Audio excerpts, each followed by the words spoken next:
Ang ipasabot ining participatory, ang ipasabot ini ang mga mag-uuma mismo mo appeal sa pag-evaluate o pag-report kung unsa na'y nahitabo sa inyong tagsa-tagsa ka mga uma o sa inyong tagsa-tagsa ka kinabuhi, human ka mo nahatagan og ayuda sa atong panggobyerno. So doon na kamoy kalabutan ni ini, pero doon na usab kita'y gimugna nga buhatan nga gipanguluhan ni Michael Leo Torralba o sa iyang mga kaubanan sa RBNE, no?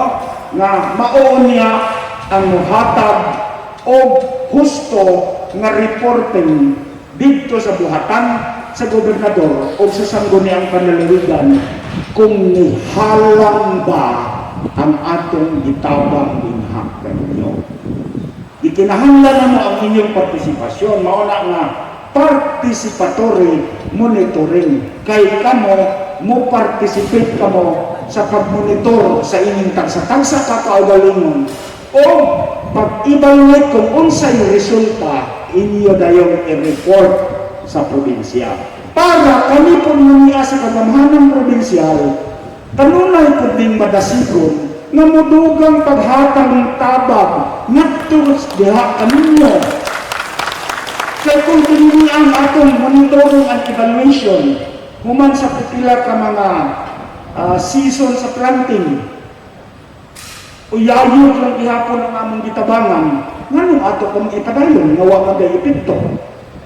Pero i-prove ninyo sa atong gobyerno na ang tabang sa gobyerno dili makawang.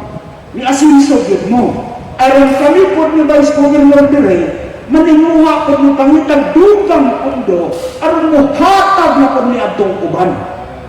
So ang kalampusan ni inyong atong gipambuhat karon na tabang sa mga mag-uuma, magdepende kini kaninyo ng mga recipients na ining mga pre- and post-harvest facilities.